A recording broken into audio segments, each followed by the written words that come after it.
Hello guys, কেমন আছো তোমরা? আশা করি তোমরা সবাই ভালো আছো। তো আজকে একটা নতুন মিনি মেলাকে তোমাদের সবাইকে স্বাগতম। আজকে আমরা এসেছিলাম হচ্ছে সতীমার বাড়ি মেলাতে। তো এই মেলাটা হয় হচ্ছে নদিয়া কল্যাণী ঘোষপাড়ায়। প্রতি বছর দোল পূর্ণিমা উপলক্ষে আয়োজিত প্রায় 400 বছরের পুরনো ঐতিহ্যবাহী মেলা হলো এই সতীমার মেলা। কর্তাভজা সম্প্রদায়ের গুরুমা সতীমায়ের নামে আয়োজিত এই মেলা মূলত দোলের রাতে বাউল গান ও ভক্তিগীতের মুখরিত হয়ে ওঠে। এটি বাংলা লোকসংস্কৃত ও বাউল ঐতিহ্যের এক অন্যতম নিদর্শন। আর ভক্তরা সতীমার মন্দিরে পুজো দেন এবং আশীর্বাদ প্রার্থনা করেন। দূর দূরান্ত থেকে হাজার হাজার ভক্তরা ও দর্শনার্থীরা এই মেলায় সমবেত হন। আর এই মেলার গুরুত্ব হলো, এই মেলা কেবল একটি কেনাবেচা স্থান নয়, বরং এটি বাংলার বাউল সংস্কৃতি ও আধ্যাত্মিক চর্চার একটি মিলন ক্ষেত্র।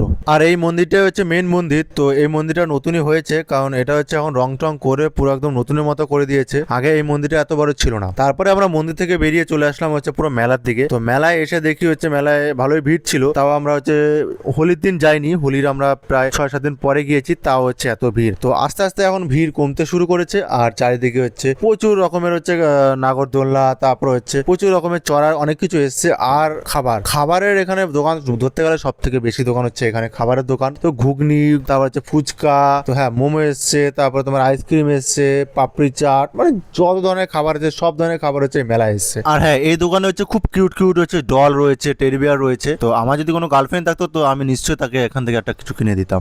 আর গাইস, এই মেলায় হচ্ছে অ্যানিমেট ডলও ছিল। তো এগুলো হচ্ছে একটু বেশি দাম ছিল, তো এখান থেকে আমি নিতে পারিনি। আর আমার নেওয়ারও খুব ইচ্ছে ছিল, তো আমি পরবর্তীকালে কোনো একটা স্টোরে গিয়ে আমি নিবই। তারপরে আমরা মেলা থেকে যেই বেরোতে যাচ্ছিলাম, তখনই দেখা পড়লো আমাদের হচ্ছে মহাদেবের সাথে। তো মহাদেবের সাথে একটু দেখা করতে গিয়েছিলাম, দেখি মহাদেব একটু ব্যস্ত হয়েছিল। তো আমাদের তো মেলা দেখা পুরো কমপ্লিট হয়ে গেছে। তো এখন আমরা হচ্ছে বাড়ির পথে রওনা দিচ্ছি। আর যদি তোমাদের ভিডিওটা ভালো লাগে থাকে তবে লাইক শেয়ার সাবস্ক্রাইব কমেন্ট করে দিও। আর ওকে গাইস, বাই, টাটা।